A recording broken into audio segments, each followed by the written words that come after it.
Sunshine. Bonjour, je m'appelle Elodie, j'ai 28 ans, je suis drépanocytaire au code SS, je suis hôtesse d'accueil en entreprise et j'essaye de sensibiliser comme je peux sur les réseaux sociaux, sur la maladie. Christelle, donc je suis conseillère, je suis consultante en gestion de carrière, j'ai 44 ans, je suis atteinte d'endométriose. Et je suis en cours de patiente expert puisque je travaille avec les hôpitaux, mais il faut un diplôme pour être patiente expert, donc je suis en cours de passation de ce diplôme. Alors bonjour, je m'appelle Kate, créatrice de contenu avec un nom chinois chaton Xiao Mama. Et donc, essentiellement, avant, je faisais beaucoup de création de contenu. Là, j'ai ralenti un petit peu parce que la vie professionnelle prend le dessus. Et je suis atteinte d'endométriose et je suis très contente d'être ici. Je voulais en parler. Donc, l'endométriose, ce sont des atteintes au niveau de l'utérus. En fait, on a des tissus qui se développent normalement au niveau de l'endométriose, mais qu'on peut retrouver à différents endroits, en fait. Donc sur les poumons, sur la vessie, sur les intestins, on peut même en avoir sur le cœur, dans le cerveau. Et ces tissus, c'est comme le flux hormonal, c'est-à-dire que ça saigne également selon le cycle menstruel. Donc du coup, c'est essentiellement les symptômes des douleurs pendant, hors les règles, des douleurs pendant les rapports sexuels, des douleurs au niveau des troubles intestinaux, des douleurs urinaires. C'est également, ça arrive après, mais c'est l'infertilité également chez la femme. Et que vous dire aussi au niveau de l'endométriose, il y a un retard de diagnostic très très important, c'est-à-dire qu'on est en moyenne sur 7 ans. C'est vraiment parce que les douleurs, c'est très culturel, mais la douleur c'est normal chez une femme pendant qu'elle a ses règles, alors que ce n'est pas normal d'avoir mal pendant ses règles. Et donc on s'en rend compte très très tardivement, dans la mesure où c'est pris en charge tardivement, au moment où par exemple on veut tomber enceinte, ou c'est aussi pris en charge tardivement parce qu'on va faire le tour de plusieurs médecins et qui ne sont pas experts en endométriose et qui ne connaissent pas la maladie, qui ne savent pas parfois lire une image, un scanner ou autre, et d'où la difficulté. Voilà. Donc la drépanocytose, déjà pour commencer, c'est la première maladie génétique en France et aussi dans le monde, mais au-delà de ça, très méconnue. Donc cette maladie, elle touche les globules rouges. C'est-à-dire les globules rouges d'une personne qui n'est pas drépanocytaire sont biconcaves, enfin ronds à peu près, et elle a cette capacité en fait à se déformer quand elle passe dans les tout petits vaisseaux. Dans la drépanocytose, les globules rouges en fait ils sont en forme de fossiles, de bananes comme vous voulez, et ils sont rigides, ils ont perdu cette capacité à se déformer justement dans les petits vaisseaux, ce qui fait que quand ils passent dans ces vaisseaux, ils se bloquent, et ils bloquent tout le reste de la circulation derrière. Il faut savoir que ce sont les globules rouges qui transportent l'oxygène dans le corps. Donc là déjà, vous avez déjà aussi un manque d'oxygénation des organes vitaux qui peuvent être en détresse. Et en plus, c'est très très douloureux, ce qu'on appelle dans le jargon médical une CVO, donc une crise vaso-occlusive. En fait, c'est une crise super douloureuse qui peut nous emmène souvent, selon l'intensité de la crise, à l'hôpital. On peut rester une semaine comme 2 mois. Et donc on nous met sous oxygène, de l'hyperhydratation veineuse. Le but c'est de bien fluidifier le sang pour que ça passe. Et puis sous morphine et autres antalgiques. Parce qu'il faut savoir que cette douleur-là, c'est comme si en fait on vous cassait les os mais à l'infini. Et même ça, je sais même pas, voilà, mais c'est... Voilà, et donc on peut rester des semaines et des semaines sous morphine juste pour que ça passe. Ça peut même amener à la mort, hein, cette maladie. Alors oui, il y en a qui meurent de la drépanocytose. Oui, il y en a beaucoup qui meurent de la drépanocytose. En fait, cette maladie, il faut qu'elle soit prise en charge dès la naissance. C'est une maladie où il y a besoin d'être dépisté et d'être pris en charge pour mieux vivre, avoir une meilleure qualité de vie. Voilà, c'est ça. Et puis, par exemple, aussi, les globules rouges, ça crée une anémie chronique. Donc les globules rouges, ils meurent très très vite. On hémolyse beaucoup, en fait ils se détruisent beaucoup. Et nos globules rouges, ils vivent 20 jours, au lieu de 120 jours pour quelqu'un qui n'a pas la drépanocytose. Voilà. Donc des grosses douleurs en fait. Voilà, des douleurs, une fatigue chronique. Le corps il essaie de tout le temps fabriquer des globules rouges. Voilà. Il y a des complications aussi. Ouais. C'est-à-dire Oui, quelles sont les complications? En fait, avec la drépanocytose, on peut avoir une atteinte comme maladie vraiment dans le corps entier. On peut avoir des complications oculaires, neurologiques, enfin beaucoup. Par rapport aux organes. Ça dépend des drépanocytoses. On a tous la même maladie, la drépanocytose, mais après, ça va venir. Oui, j'ai entendu, il y avait une différence entre les C'est intitulés. comme pour l'endométriose, c'est une maladie qui est pluridisciplinaire, Ouais. en fait, qui va toucher. Elle a été découverte en 1860, sauf qu'actuellement, il n'y a pas de traitement, il n'y a pas de. On cherche des pistes. Oui. Et en fait, c'est pareil, je pense que c'est.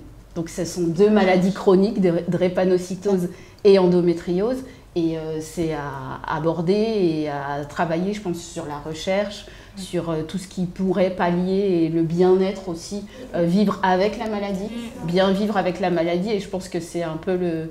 Enfin, c'est pas un peu, mais c'est le job qu'on a, nous toutes, à travers les réseaux, à travers la sensibilisation, etc. En fait, la sensibilisation qui est super importante, parce qu'en fait, le fait qu'on soit atteint de la maladie, c'est hyper important de témoigner, parce qu'en fait, on ne peut pas reprocher à quelqu'un qui n'est pas atteint ou qui ne connaît pas ça de ne pas se bouger dans la maladie si nous-mêmes, on ne le fait pas. Oui. Et il ne peut pas savoir, comme moi, je ne saurais pas qu'est-ce que vit quelqu'un qui a, je ne sais pas, la mucoviscidose, vraiment, même si je connais la maladie, mais son quotidien, s'il ne vient pas témoigner. Et de pouvoir, c'est ça, et de pouvoir en discuter aussi avec des personnes atteintes de la maladie, mais pouvoir aussi avoir la force de pouvoir l'expliquer aussi aux autres, à son entourage, parce que dans ces maladies chroniques, on parle peu aussi de l'impact que ça peut avoir sur la vie sociale, la vie professionnelle, le couple. Enfin, je pense que c'est ça. Et donc ça, il faut aussi pouvoir en parler. Je voulais ajouter un paramètre parce que tu as parlé dans ta définition que c'était génétique. Il faut savoir que l'endométriose, on ne sait pas. On ne connaît pas les causes. Il y a plusieurs facteurs. Il y a plusieurs facteurs. On peut parler de perturbateurs endocriniens, on peut parler de médicaments, mais on s'attaquera à Big Pharma. On peut parler de génétique. Par moment, il y a des médecins, des gynécologues qui s'avancent à dire est-ce que dans la famille, il y a des cas alors, on ne peut pas le savoir parce que c'est une maladie, il faut 7-8 ans pour savoir si on l'a. Et dans beaucoup de cas, certaines femmes, quand elles ont eu des enfants, elles peuvent en être épargnées. Et c'est vrai qu'on ne sait pas les causes, on n'a pas de solution. Et voilà. D'où aussi, donc, depuis 2021, c'est l'association Endomine, grâce à l'Endorun, qui a créé la première fondation pour la recherche pour l'endométriose en France. Donc c'est aussi, je fais partie du comité de pilotage. Et l'idée, c'est vraiment de pousser la recherche pour pouvoir avoir des réponses. Et parce que beaucoup d'interrogations quant à la maladie, mais avoir des réponses pour les prochaines générations en fait. Parce que moi j'ai envie de dire, c'est un peu fichu, mais mais il faut pouvoir donner des réponses et pour les aider aussi à vivre avec et qu'on se pose en fait systématiquement la question. Donc j'ai des douleurs, est-ce que ça serait pas ça? Et de pouvoir, après le travail sera fait autour de tests, etc. Mais de pouvoir ensuite dire, eh ben ça on peut l'évincer et chercher ailleurs, mais pas attendre en moyenne 7 ans pour pouvoir avoir un diagnostic. Donc, vous avez, il y a des dépistages. Oui. Voilà. Donc, c'est... Qui est ciblé, d'ailleurs.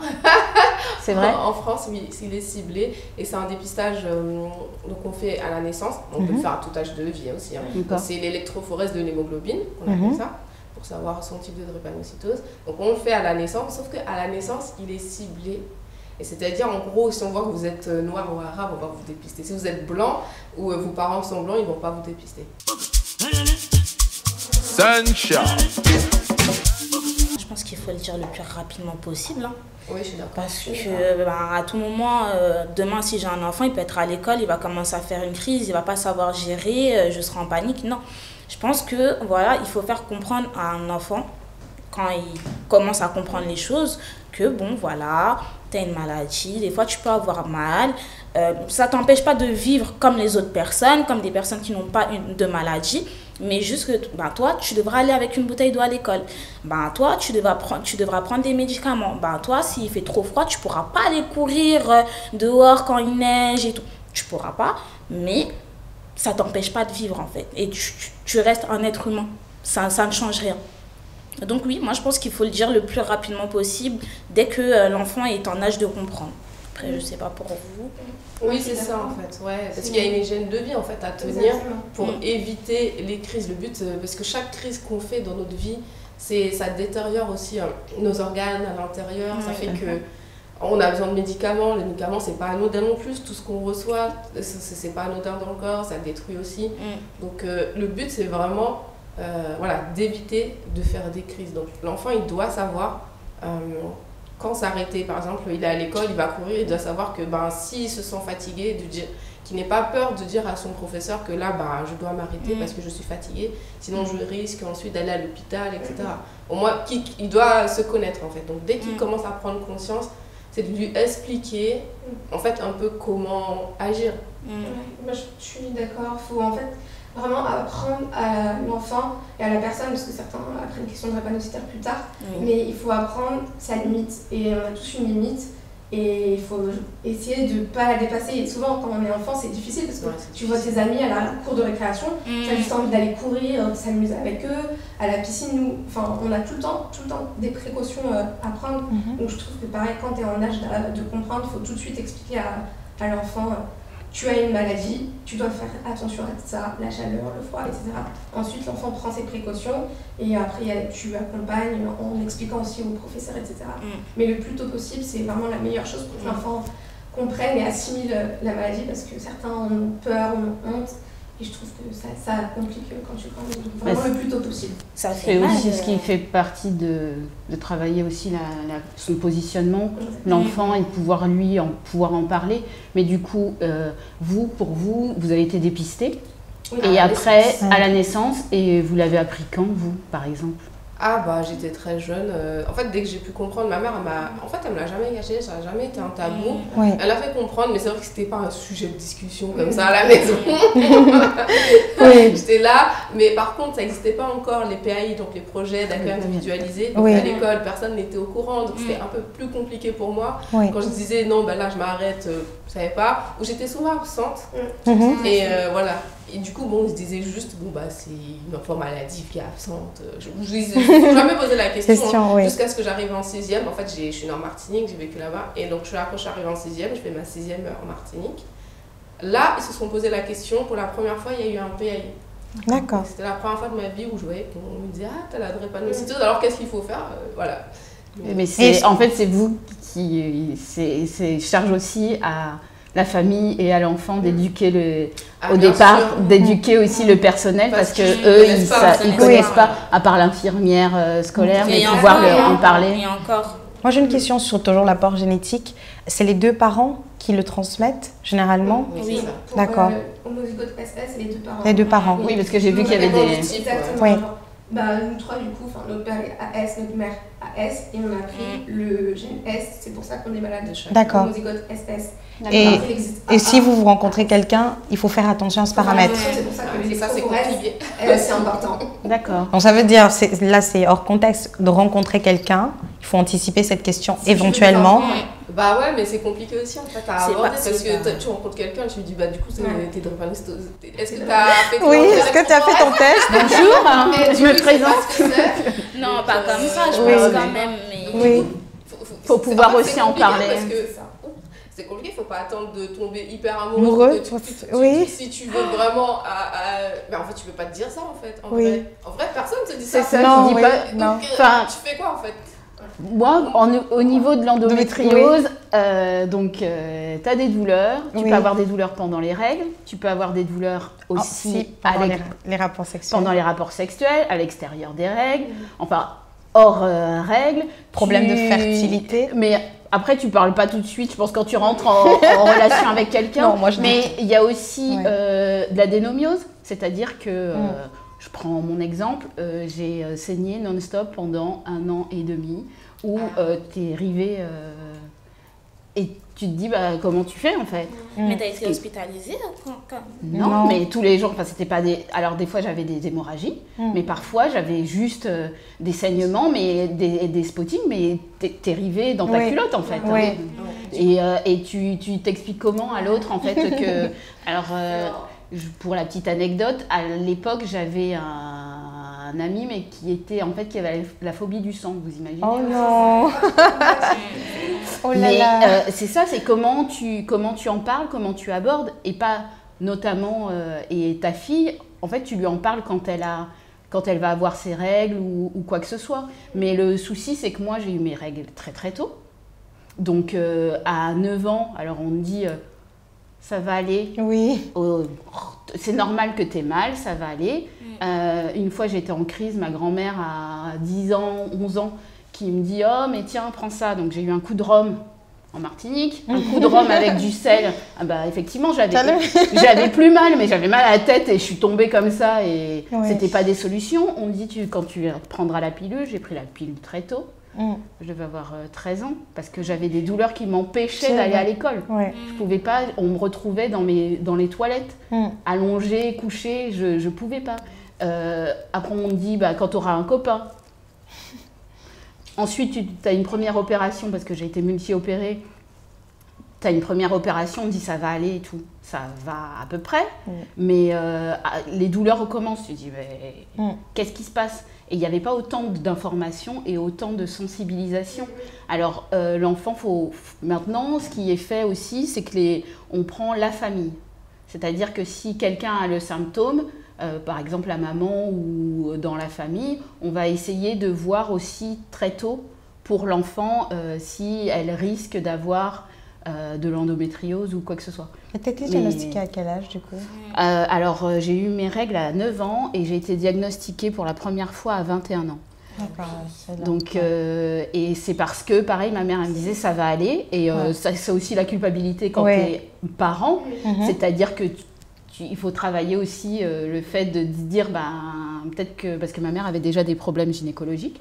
Et alors j'ai été diagnostiquée à 21 ans, mais parce que je passais tout mon temps chez les médecins, j'avais mal, on ne comprenait pas, on me disait, mais c'était quand même... Parce qu'il y a des gens qui vous disent, oui, mais bon, ça va passer au bout de 2 jours, machin, mais c'est quand même 2 jours tous les mois. Et parfois, pas que 2 jours tous les mois dans ta vie, quoi. Donc, c'est juste pas possible de pouvoir avoir mal. Et ma mère, elle s'est dit, non, ça peut plus passer quand je suis tombée dans les pommes à la gare Saint-Lazare de douleur, en fait. On m'a ramassée dans les escalators parce que c'était plus possible. C'était plus possible. Et 21 ans, quoi. Moi, j'ai une toute autre histoire. C'est moi, je suis née au Cameroun et c'est vrai que on dit c'est normal de souffrir. Honnêtement, c'est culturel, c'est normal. Et puis quand j'arrive en France, ça devient autre chose parce que les gens ne savent pas. Les médecins même ne savent pas. Les médecins m'ont souvent dit que c'était dans ma tête. Donc moi, j'étais persuadée que j'étais capable de simuler une douleur aussi intense et d'en être handicapée par cette douleur. Et quand je la découvre, je suis passée par le scanner, par l'IRM, par les échographies, tout.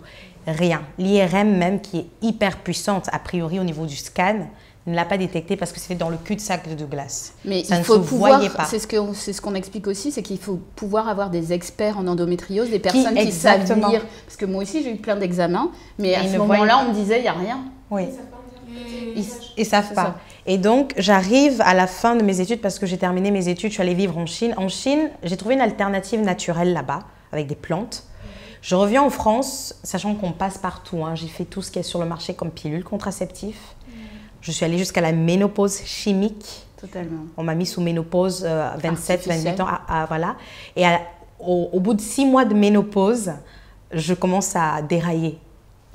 Dans ma tête, je me dis, c'est pas possible. Je peux pas avoir la ménopause à 27 ans. Je veux mes règles. Je me souviens avoir pleuré dans le cabinet de ce gynécologue. Je veux mes règles. Je veux souffrir. Je les veux. Rendez-les-moi. Et je sors de là désespérée. Et c'est lui qui me prescrit dans l'IRM. Et entre-temps, je commence à me renseigner sur YouTube. Et là, je découvre cette maladie, moi, parce qu'il y a des stars qui en parlent. Imani, la chanteuse, qui raconte un petit peu son histoire.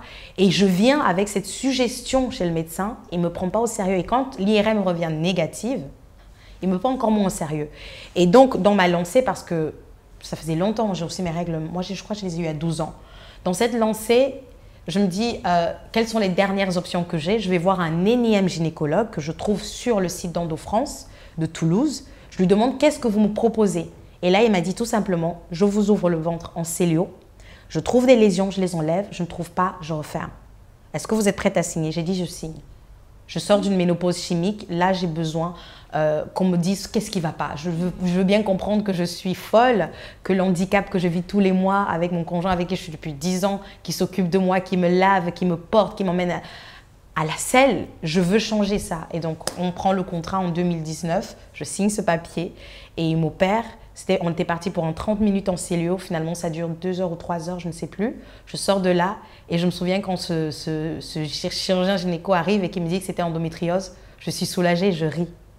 Oui, et je dis que je ne suis pas folle. Parce que c'est vraiment, c'est ça. Et il était choqué. C'est de poser le diagnostic. Exactement. C'est de poser le diagnostic parce qu'il y a une errance totale. Il y a une errance totale. Et il faut, alors, effectivement, les contraceptifs, c'est un des traitements pour bloquer les règles, du coup, pour éviter d'avoir mal. Mais ça ne se pas. Il y a plein de choses. Et puis, à un âge où, pareil, on vous dit, des fois, à 21 ans, il faut faire un enfant, vous verrez, ça va aller. Mais oui, on ne sait pas non plus. Enfin, et là, et puis on ne fait pas d'enfant juste pour, voilà, pour arrêter l'endométriose. C'est pas un médicament, quoi. Oui. Et c'est même pas sûr. Hein. Et c'est pas sûr. C'est pas sûr. Donc, même si des femmes disent que ça allait un peu mieux parce que là, on est reposé 9 mois naturellement. C'est ça. Mais déjà, vous n'êtes plus dans cette logique angoisse, où tu ne penses que douleur, je vais avoir mal. Et pareil, le corps, il a une mémoire. Et tu es déjà toute crispée. Ouais. Donc oui, les traitements naturels, les traitements... C'est vraiment de mieux vivre avec la maladie. La chirurgie, pareil, moi j'ai été multi-opérée, mais c'est en dernière, quand on ne peut plus, quand les lésions sont vraiment trop envahissantes. Mais il faut passer par là aussi. Enfin, moi j'ai... Et j'avais fait un calcul, peut-être qu'on pourrait penser de malsain. Combien de jours dans le mois j'ai en fait où je peux être sereine, planifier tout? Parce que je suis très solution oriented. J'avais 14 jours. Il fallait qu'en 14 jours, je puisse faire tout ce que je veux faire. Si je dois lire, si je dois faire du sport, si je dois m'organiser. Parce qu'en plus, la vie sociale, les gens te reprochent de leur poser des lapins, de ne pas être là, etc. Ça devenait épuisant. Des gens qui ne comprennent pas. Oui, mais tu fais exprès. Non, tu as toujours un truc. À 21h05, 21h05, on sort. Ouais. 21h15, on ne sort pas parce que tu viens d'avoir une hémorragie dans ta douche. Et les gens, Picturestock est une banque d'images spécialisée en contenu afrocentré pour tout besoin de communication et marketing. Si vous avez besoin de photos, de vidéos afrocentrées, n'hésitez pas et rendez-vous sur picturestock.com. Et moi, à un moment donné, j'ai dû couper, je ne sais pas pour vous, relationnellement parlant, il y a des gens, j'ai dû en mettre un stop. Parce que quand j'avais mes 14 jours, j'ose quand même espérer être, pour mes 14 jours, avoir quelque chose et être... Enfin, c'est personnel. L'amitié, c'est très important. Mais si même en amitié, il y a des gens qui ne le comprennent tellement pas qu'elles vous en veulent. Donc, s'il y a des jeunes personnes qui nous regardent et que vous êtes dans ce genre de situation, n'ayez pas peur de vous couper de ces relations et d'aller voir d'autres personnes. Exactement. Il faut reprendre confiance et c'est ça aussi parce que tu as tendance... Je pense que c'est... Tu supportes des amitiés qui ne comprennent pas. Je suis d'accord, il faut apprendre à dire non en fait, il faut se faire passer avant. C'est important. Il faut savoir être égoïste. Mais vraiment. les filles, j'ai une question pour vous. Comment vous l'avez vécu votre jeunesse? L'école primaire, maternelle, jusqu'au collège, avec la drébano? Moi perso, j'ai pris conscience que j'étais drébanocytaire environ à la primaire, parce que moi j'avais un PAI. Ça va, mon infirmière scolaire a été aware, on va dire. Donc j'ai pris conscience de, entre guillemets, mon handicap. Enfin, même pas entre guillemets, c'est un handicap invisible. Donc là, j'ai compris que j'étais différente. Donc moi, ça a été simple, dans le sens où je l'ai accepté très tôt, la drépanocytose. Et ma mère et mes parents, ils m'ont tout de suite mis dans des bonnes conditions. J'avais toujours une bonne routine médicamenteuse. Sauf après, quand tu arrives à l'adolescence, c'est un peu le côté rebelle qui sort. Donc là, ça me saoulait. Parce que tu arrives à l'adolescence, tu vois, tu dois te prendre des médicaments, etc. C'est chiant. Mais je l'ai vécu difficilement quand j'ai commencé à aller au collège et au lycée, parce que j'avais un retard de puberté. Et j'étais toujours la plus fine, la plus petite, la plus frêle, etc. Donc c'était un peu difficile aussi, même psychologiquement, etc. de garder la réalité de dire bah ouais, t'es une ado, mais t'es pas vraiment une ado. J'ai eu mes règles à 18 ans, tout s'est développé super tard par rapport à tous mes autres camarades, donc c'était difficile sur ce point. Et l'absentéisme aussi, pour moi, c'était difficile. Après, j'avais des bons potes qui m'aidaient et tout. Par exemple, mon bac, j'ai dû le passer en rattrapage parce que j'ai fait 3 mois d'hospi. J'ai eu des complications, on m'a retiré ma vessie biliaire, ça se fait compliqué. J'ai une horrible, 3 mois de très compliqué. Mais c'est vrai que l'impact scolaire était difficile, moi, on n'entendrait pas. Et est-ce que tu as une histoire qui t'a toujours marqué dans ta jeunesse? Ben moi, je n'oublierai jamais. J'arrive au lycée et c'était collé au collège, en fait.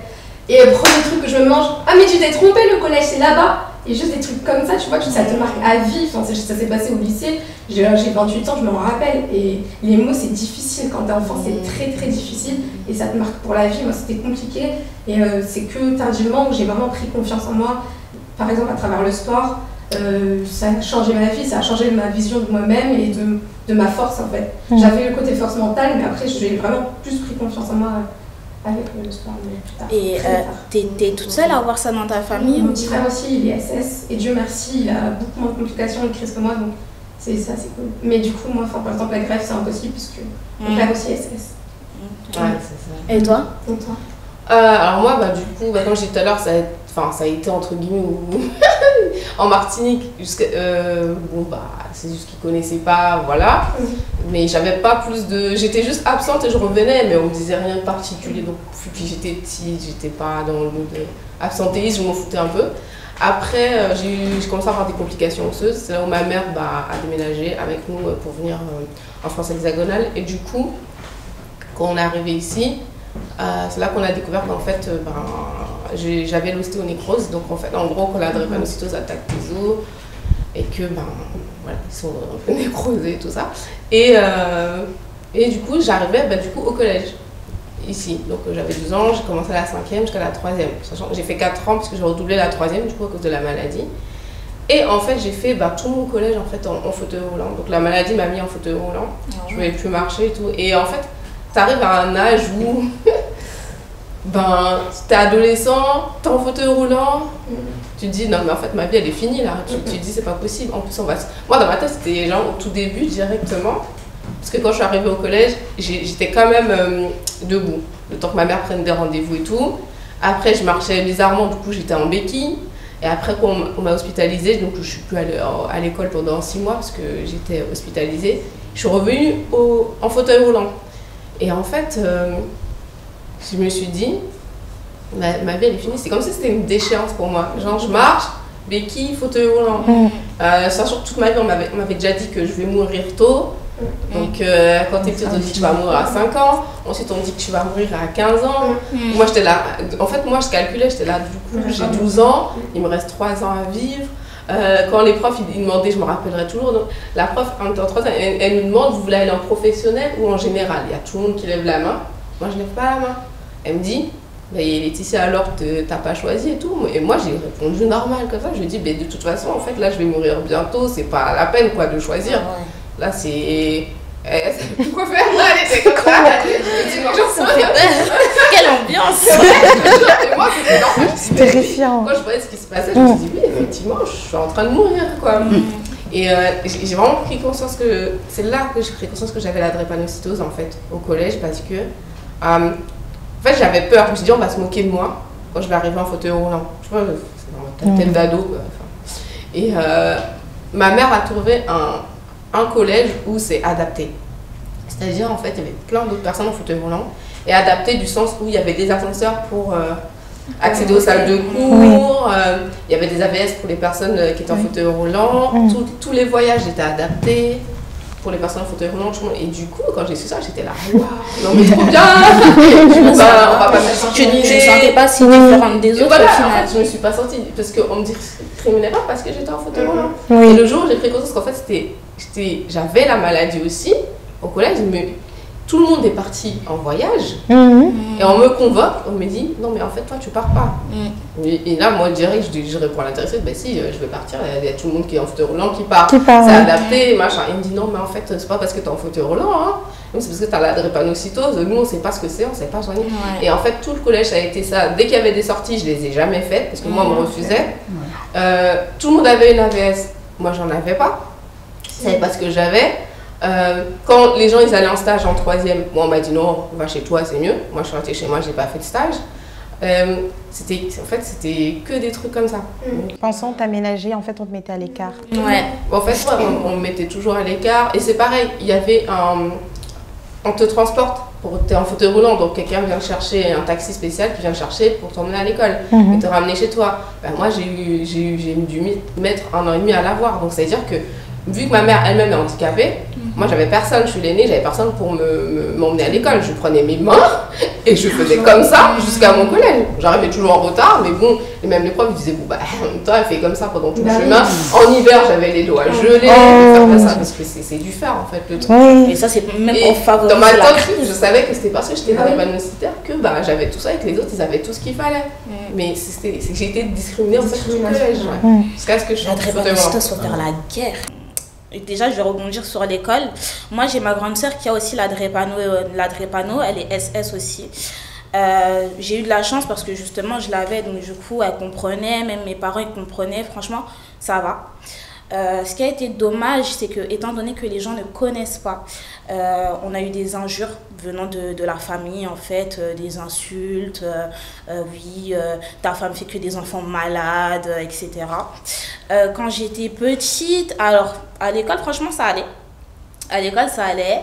Mais oui, on sent quand même l'absence. Tu dois toujours avoir ton eau. On me posait souvent la question, mais pourquoi toi, tu dois boire de l'eau et pas moi? Des trucs comme ça, c'était très bizarre. Après, tu devais répondre à la personne, je suis malade. Et puis, je partais et tout. Mais il y a une histoire, moi, qui m'a marquée. C'était quand j'étais petite. Tout le monde partait au ski. Et au début, ma mère, elle m'avait dit non. Et un soir et tout, elle m'a attrapée, elle m'a dit, bon voilà ma fille et tout, bon, j'ai décidé que tu allais aller au ski. Donc là, la joie. Et en fait, tellement que j'étais en joie, bah, le lendemain, j'ai fait une crise. Oh non. Trop d'émotions. C'est pas vrai. Trop d'émotions, tue l'émotion. Et donc, je me suis retrouvée hospitalisée pendant que mes amis sont partis au ski, quoi. Je l'ai mal vécu. Vraiment, la drépanocytose, quand j'étais petite, j'étais très, très, très mal vécue. Hein. J'avais du mal. Mais quand j'ai grandi, ah oui, j'étais très têtue au niveau des médicaments. Moi, je les prenais 1 fois sur 2. J'allais jeter mes médicaments. Après, je disais oui, je les ai pris. Non, j'étais très, très, très, très têtue. Alors que ma soeur, elle était toujours carrée et tout. Mais moi, non. Et après, je me suis dit, en fait, au lieu de prendre la maladie comme ton ennemi, prends-le comme ta force, ton ami. Fais en sorte que, au lieu de dire non, je refuse d'être malade, accepte-le, mais c'est pas marqué malade en fait. C'est-à-dire que ça va pas t'empêcher d'avancer. Après, je me suis dit même, deviens un soldat. Ça veut dire que là, tu es un soldat, tu as le temps. Tu peux aller à l'école, tu peux courir, tu peux faire du sport. Moi, on m'avait dit restauration, c'est pas possible. J'ai forcé, j'ai fait de la restauration. On m'a dit que faire du sport, courir, faire du VTT, c'était pas possible. Je l'ai fait. Pourtant, j'allais à l'hôpital, hein, mais je l'ai fait quand même. Je me suis forcée. Et même en restauration, pour dire, nous, vu que c'est le chaud-froid en cuisine, mon docteur, elle avait dit à mes parents qu'à coup sûr, moi, je ferais tout le temps des crises. Ben non, j'en ai pas fait. Pendant mes 3 années de bac, j'en ai pas fait, sauf au moment où j'étais tombée sur une mauvaise entreprise. Et en fait, j'ai compris aussi que quand le mental ne suit pas le physique avec la maladie, c'est mort. Ça veut dire qu'on aura beau tout faire, dire non, ça va aller, on y va. Le lundi matin, tout allait bien. La nuit du lundi au mardi, j'étais à l'hôpital. Tellement qu'en entreprise, ça n'allait pas. Et pour vous dire que tellement que les gens ne connaissent pas cette maladie, un jour, il s'est permis de m'envoyer un message et de me dire tu n'es pas capable de faire 1 semaine en entreprise. Il serait temps de revoir tes motivations. C'est ce qui nous emmène aussi quand on est malade à revoir aussi tes motivations, et c'est ce que je travaille au niveau de mon métier, mais de revoir tes rêves, tes aspirations professionnelles, parce que parfois, alors c'est exactement ça, c'est qu'il faut être force de caractère et d'adapter à chaque fois. C'est ça la force aussi, c'est d'adapter notre état à bah, aujourd'hui j'accepte, je suis ok. Aujourd'hui c'est pas possible, je suis ok, c'est pas grave, je ferai mieux demain. Mais c'est aussi ça, moi je me suis reposée sur un poste que j'aimais bien. En soi c'était chouette, mais c'est pas vraiment ce que je voulais faire. J'ai arrêté la danse parce que j'avais mal, j'étais pas bien, j'étais opérée, enfin il fallait 2 mois à chaque fois pour dire bon tu vas recommencer. À un moment tu dis bon. Et même pour tous ceux qui nous regardent, ou même vous, hein, ne lâchez pas vos rêves en fait. C'est exactement ça. C'est pas un motif pour lâcher. Parce que je pense que moi, la cuisine, ça a toujours été une passion depuis que je suis toute petite. C'est-à-dire depuis mes 7 ans, j'ai dit non, c'est la cuisine et rien d'autre. C'est-à-dire que même au collège, quand on faisait les vœux, moi je disais que des CFA parce que je voulais faire de la cuisine, c'est ça mon truc et pas autre chose en fait. Et on me disait ouais mais non, oui mais t'as des bonnes moyennes, va en général, au cas où. Non en fait. Et je me dis même que, ah non j'ai eu mal. Hein. J'ai eu mal au point de voir des psychologues sans que mes parents sachent. Je me suis cachée, j'ai vu des psychologues pendant un bon moment parce que ça n'allait pas, ça fait mal de se dire qu'un être humain te juge juste à cause de ça, mais ne te connaît même pas. Et quand j'arrivais en entreprise, ils ne prenaient pas le temps de parler avec moi, ils me mettaient dans mon coin. Est-ce que tu le mets sur le CV? Question. Est-ce que tu mets ça, oui, sur le CV? Que tu es atteinte d'une maladie chronique? Non. Non. Parce que moi, je l'ai mis, mais je l'ai tourné. CV? Oui. D'accord. Je l'ai mis après le Covid, que je me suis battue contre l'endométriose. Je l'ai mis comme une victoire. Pour voir que pour passer par tout ça, j'ai précisé, je me suis battue et je me bats contre l'endométriose. D'accord, mais après tout dépend, je pense, dans le milieu dans lequel on évolue peut-être. Oui. Mais moi, j'ai aussi fait en sorte d'éduquer, entre guillemets, mes collègues, mon boss. Je travaillais qu'avec des hommes. Donc à un moment, il fallait qu'ils sachent quoi. J'arrivais au travail et je disais bah, hier soir j'ai dû prendre de la drogue donc on va y aller tranquille aujourd'hui, hein oui. Morphine. Oui. On va y aller tranquille aujourd'hui. Donc je les ai sensibilisés à la maladie, donc ils savaient très bien. Ils voyaient après ils me voyaient arriver, ils me connaissaient quoi. Donc c'est pas que tu es moins performante, c'est juste que là aujourd'hui c'est pas possible sur ce temps-là. Mais tout le temps qu'on pouvait aménager, adapter, si je pouvais rester chez moi ou travailler différemment, j'avais ma petite bouillotte. Personne toujours, oui, on en a toujours. Ouais. Ma petite bouillotte cachée. Et j'étais aujourd'hui, je disais pas trop je me lève pas trop là. Mais voilà, on est obligé de s'adapter. Et par rapport à son statut de femme noire en plus, pour moi, ce sont des maladies de femmes, mais c'est pour le monde. C'est pas uniquement ces femmes du monde. C'est pas uniquement être noire, mais c'est de pouvoir sensibiliser parce qu'on est vu aussi comme des. Alors, je sais pas trop pour la drépanocytose, mais les questions d'infertilité, c'est important pour nous femmes noires. Le couple, pouvoir en parler on est vu aussi un peu comme des parias, mais comment ça se fait à ton âge, t'as pas d'enfant, mais qu'est-ce qui t'arrive? Oui, c'est quand qu'il arrive, c'est des questions et c'est très culturel. Et c'est très culturel. Et c'est de pouvoir en parler aussi, ou quand tu varies de poids, parce qu'avec l'endométriose, tu varies. Dans ma garde-robe, j'ai endobélie, du 34 au 40. Je suis allée, donc oui, c'était très. On prend beaucoup de poids. Tu peux, en fonction des hormones, puisque tu as des hormones qui peuvent. Et puis, voilà, des fois tu te vides, parce que tu as des atteintes intestinales. Enfin, voilà. C'est ça. Et c'est de pouvoir dire aux autres. Moi, après, c'était aussi beaucoup d'ironie et de. Quand les gens disaient, mais ça va pas, t'as grossi, hein? Mais qu'est-ce que tu manges trop? J'ai regardé, je disais juste, excuse-moi de. Tu me rappelles ma maladie, c'est gentil. Et là, ah mince. Ou c'est toi qui me gonfle en fait. Mais voilà, mais c'est de pouvoir aussi éduquer, pouvoir en parler quand bien même. Mais c'est difficile parce que c'est une atteinte, c'est féminin. Ça t'atteint dans ton intimité, dans ton être, et c'est compliqué à gérer. Mais si tu restes renfermé sur toi, c'est aussi compliqué quoi. Ouais, mais aussi ce qui est important aussi, c'est en fait il y a un manque de formation des professionnels. Donc en fait c'est d'agir à ce niveau-là. Donc avant qu'ils soient professionnels. Donc par exemple ce que j'essaye de faire aussi, c'est de faire les cours mais à l'école d'infirmière. C'est-à-dire, Ouais, déjà, avant qu'ils soient formatés. Parce que quand j'ai fait un cours, il y a un étudiant qui m'a dit, mais merci en fait d'être venu parce que du coup, moi, j'ai pas eu à prendre en charge quelqu'un qui avait la drépanocytose. Mais du coup, j'ai déjà mes préjugés parce que l'infirmière qui était son mentor, qui s'est chargée de lui a dit comment était un drépanocytaire. Et il m'a dit, tout ce que vous avez dit là, pour moi, c'était pas du tout ça. Pour moi, vous voulez que la morphine, vous faites semblant d'avoir mal. Alors déjà, je sais pas, mais en tant que femme noire, quand j'arrive à l'hôpital, je fais une crise de drépanocytose. Alors là, c'est la croix à la bannière. Déjà, tu dis que tu as mal à 10 sur 10, tu as des réflexions. La dernière fois, je me suis pris la tête encore. Hein. Il me dit, ah non, mais vous n'avez pas mal à 10 sur 10. Je lui dis, pardon. Ouais. Le syndrome méditerranéen. À 10 sur 10, je lui dis, donc, le syndrome méditerranéen. Vous faites une crise à ma place. Dans ce cas-là, dites-moi à combien j'ai mal. Dites-moi comment j'ai mal. Il me dit, non, mais vous prenez mal. Je dis, non, je prends comme c'est. Là, vous venez de me dire que j'ai pas mal à 10 sur 10, ça c'est vos mots. Donc, dites-moi combien j'ai mal. Comme ça, on va être raccord dans ce cas-là. Et du coup, en fait, et il y a d'autres choses. Parce que, par exemple, je sais pas comment ils l'ont su parce que moi, j'ai rien dit.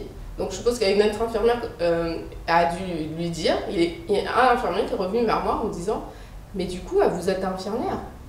Donc je dis « Oui ». Il dit « Mais et vous avez un master en santé publique ?» En mode dédain. Et donc je le regarde, je lui dis « Oui ». Et il me dit « Non mais vous êtes sûre que vous avez un master ?» Et je lui dis « Quoi ?» Alors il remet tout en cause, ton existence. Il me dit « Ah oui ?» Et je lui dis « Pardon ?» Il me dit « C'est pas plutôt un DU que vous avez, parce que le master c'est en 2 ans que ça se fait. Hein. » Et donc donc moi je suis bête à ce point-là, je sais pas c'est quoi un master. Je dis j'ai un master d'ailleurs, oui. Donc en fait, c'est-à-dire que déjà, ça les a peut-être choqués parce qu'ils en ont parlé entre eux pour qu'ils viennent me le dire, parce que moi je ne l'ai pas dit à lui. Mais il y a plein de...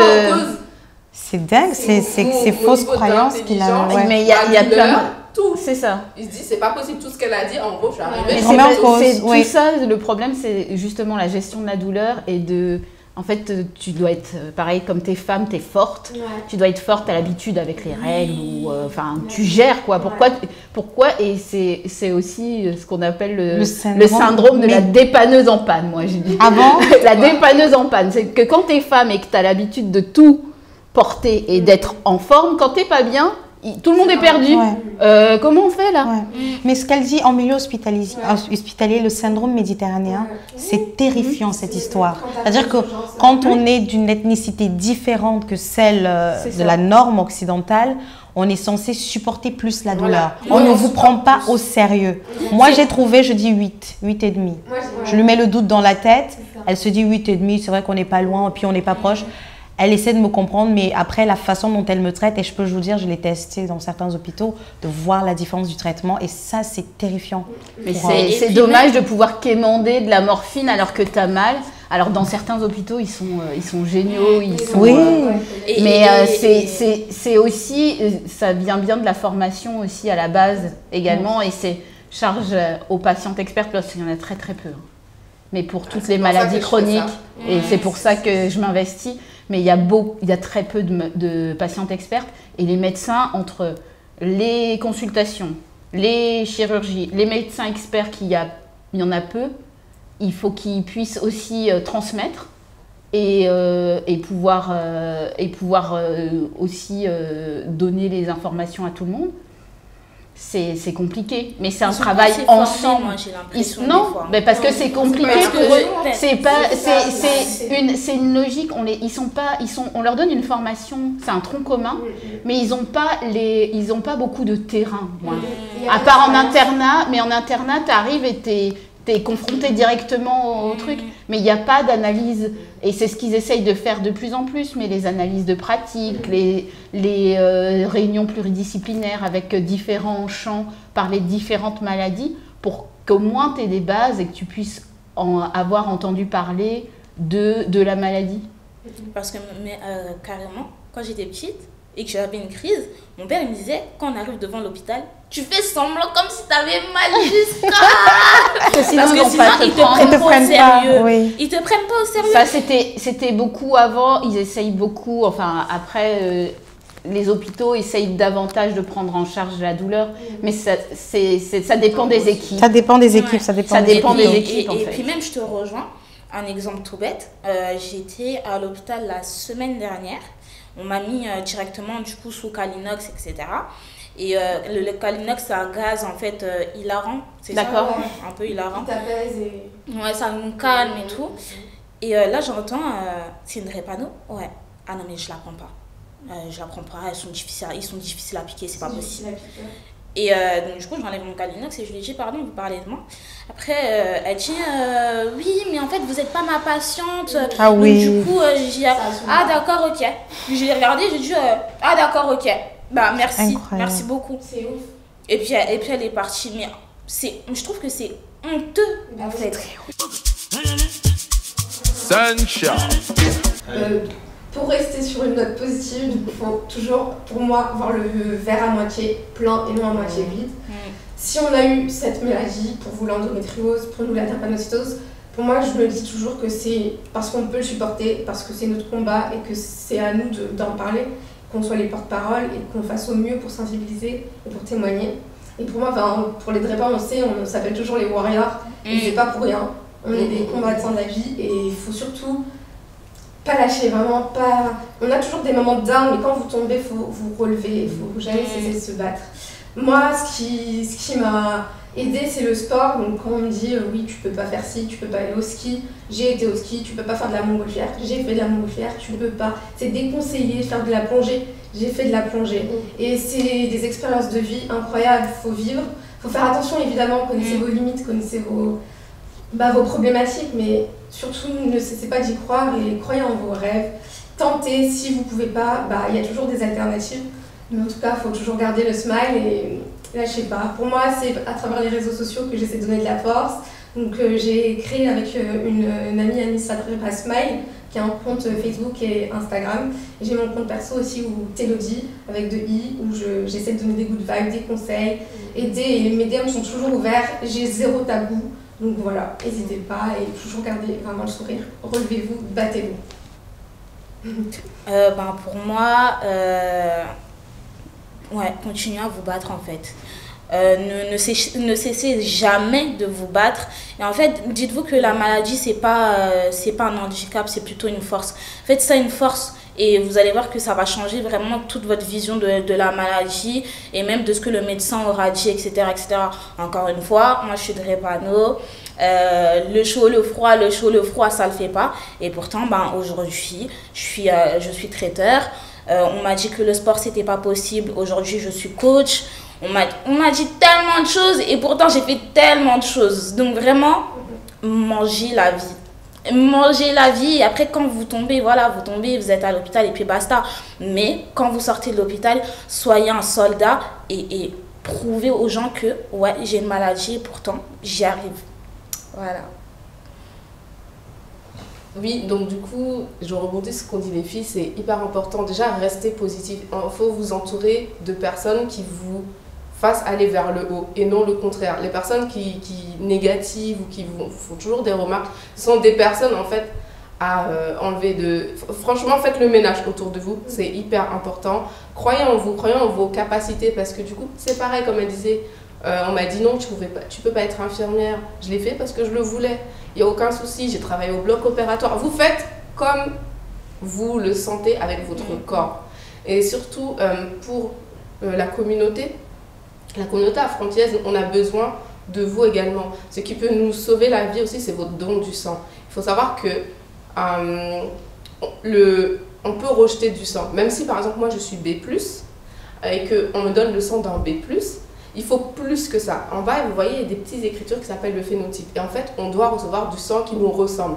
Donc, par exemple, si c'est un Italien, le sang d'un Italien sera plus bénéfique pour lui. Un Congolais, pareil avec un Congolais. Donc, c'est pour ça qu'on dit, dans la drépanocytose, on a besoin du sang de la communauté afro-antillaise parce qu'il y a beaucoup de Noirs qui ont la drépanocytose. Même si ce n'est pas que les Noirs, mais il y a beaucoup de Noirs. Donc, du coup, et des fois, on en manque. On peut rejeter un sang qui ne nous ressemble pas. Comme on a fait, et ensuite on ne peut plus du coup avoir un sang qui n'est pas phénotypé. Donc on a besoin de ce don du sang. Et pour les drépanocytaires, sachez que vous n'êtes pas seul. Voilà, avec 2 amis, Anouche Caméra, on a aussi créé une application mobile, DrépaCare. Donc vous pouvez nous trouver sur Instagram et les autres réseaux. Et du coup, cette application va vous accompagner au quotidien pour gérer votre maladie, pouvoir discuter avec d'autres drépanocytaires, avoir des témoignages, etc. Donc n'hésitez pas, et même mon compte Miss Laitue, c'est pareil qu'Elodie, j'ai aucun tabou, toutes les questions, aucun. Vous pouvez venir vers moi. D'accord. Je vais faire ça, tu termineras après. Moi, je dirais 3 choses. La première des choses, c'est la solution quand on vit avec quelqu'un. Il faut absolument choisir la bonne personne. Moi, ça fait 10 ans qu'on partage, on est ensemble, et il est très, très supportive. Il me soutient énormément il a vécu la souffrance avec moi. Il a tellement vécu qu'il l'a même prise pour lui. Donc, la personne qui vous entoure, c'est ce que tu disais.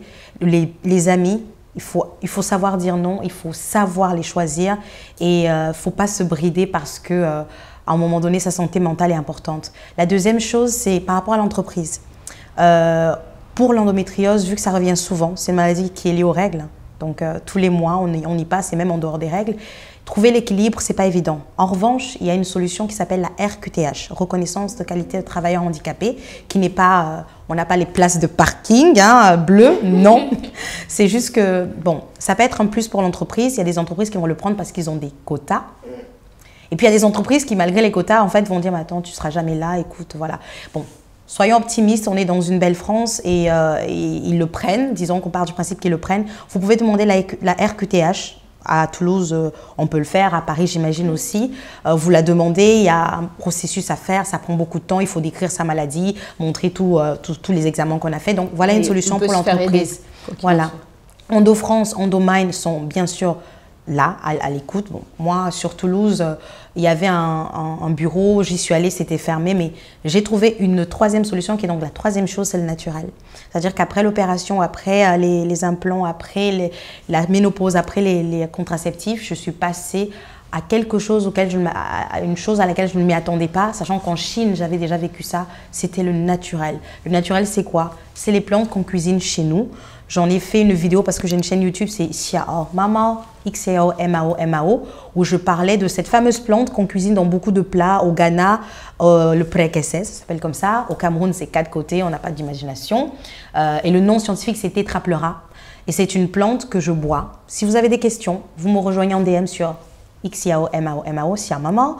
Je répondrai à vos questions. Il y a sur Internet une très belle personne qui les met à votre disposition. Pareil, je vous le dirai si vous m'écrivez. Et le mental est important. C'est vrai qu'on parlait de ça. On ne dit pas de dire que non, on ne souffre pas. Il y a des moments où je suis down, j'en peux plus. Je dis stop. Mais il faut aussi savoir que votre meilleur allié, c'est vous-même. Si vous êtes dans le mindset de vous dire que je ne vais pas m'en sortir en fait, le monde est contre moi, vous serez en fait en accord avec vos croyances. La croyance est hyper importante. Pensez que c'est une force. Moi, je l'ai tourné en force. Je vous l'ai dit, j'ai mis sur mon CV. J'ai combattu et j'ai battu parce que j'ai acquis des compétences par rapport à cette maladie. C'est une force, c'est pas une faiblesse. Et que ceux qui ne comprennent pas cette maladie, qui vont avoir des clichés, oui, c'est de l'ethnicité, oui, c'est parce que... Non, ce sont des maladies qui existent. Et comme c'est les règles, ça fait honte. On n'en parle pas tout le temps. Voilà. Donc, n'ayez pas peur, n'ayez pas honte. On est qui on est. On est fiers de ce qu'on a. Et puis, pour les enfants, moi, je dis toujours un truc, c'est que le rendez-vous culturel, parce que culturel, on faisait l'appel, oui. J'ai des gens qui m'écrivent parce que je suis en l'âge. Hein, c'est quand les enfants, je dis, écoutez, vous envoyez la cigogne. Ça, c'est la réponse type. Hein. Vous donnez l'adresse à cette personne, vous dites à la cigogne de se pointer, je serai là. Point barre. La discussion est terminée. Parce que c'est vrai que c'est pesant d'être là à rendre des comptes aux gens. Ne pensez pas que vous ayez à rendre des comptes ou quoi que ce soit. On est toutes différentes, on le vit différemment ces maladies. Et il faut surtout s'entourer de bonnes personnes. Voilà. Alors moi je terminerai sur... Comme pour la drépanocytose, il y a une plateforme aussi pour aider à la recherche, parce que c'est surtout ça la difficulté, c'est de pouvoir avoir le plus de données possible pour trouver des solutions pour la maladie. Donc il y a compare.aphp.org pour la recherche aussi, la fondation pour l'endométriose, et puis donc on recherche des fonds justement pour la recherche, et savoir qu'il y a l'Endorun qui est organisé pour avoir des fonds. Donc l'idée c'est d'acheter un dossard à 5 € et de pouvoir soit marcher, soit courir, soit faire un défi, celui qu'on veut. Tu peux danser, tu peux te mettre dans ta salle de bain, tu fais ce que tu veux. Mais c'est pouvoir aider la recherche Alors là, on a aussi le don du sang, donc du coup, et je pense qu'il y a Compare aussi drépanocytose, parce qu'il travaille sur les maladies chroniques, quoi qu'il en soit, mais de pouvoir évoluer, pouvoir avoir des solutions pour nous, les prochaines générations, et de pouvoir en discuter. Enfin, je ne reviendrai pas là-dessus, l'importance de pouvoir partager, que ce soit avec sa famille, le milieu professionnel, être à l'aise avec sa maladie et vivre avec. Voilà. Cet épisode a été sponsorisé par Pitchastock. Pitchastock est une banque d'images spécialisée en contenu afrocentré pour tout besoin de communication et marketing. Si vous avez besoin de photos, de vidéos afrocentrées, n'hésitez pas et rendez-vous sur pitchastock.com.